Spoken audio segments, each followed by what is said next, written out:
Ngomong. Ngomong đi thằng đi. Dạ dạ.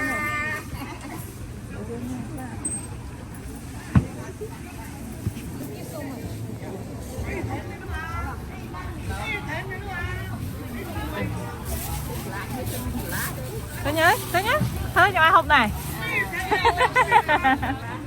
Sư ai lên coi đây.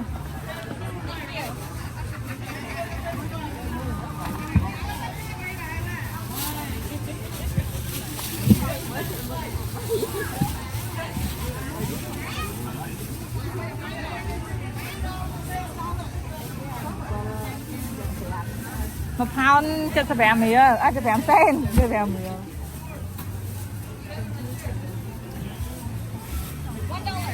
Maria mày. Này.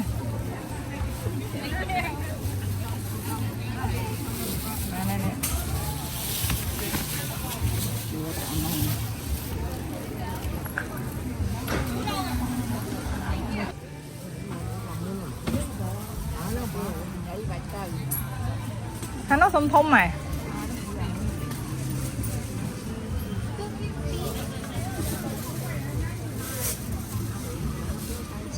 Wow, thì mà pound per real á.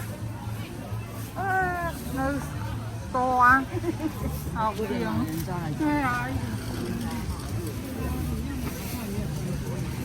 Nè. Tôi lo mày.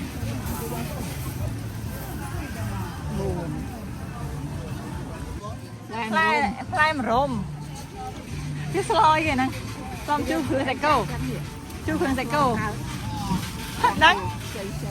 Chứ mà thà sinh ngà lên á nè. Mai rồi sinh ngà. Nà slow cái.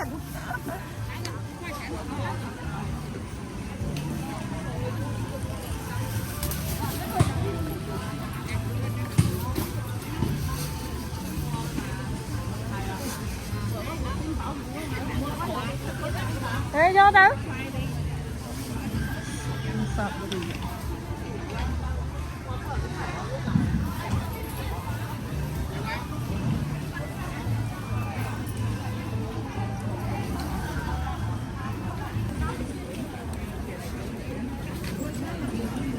Thì mà pound per real á.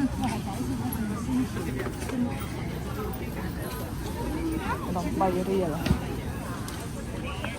Pot nào miền này ta nọ mà pound bay real pot.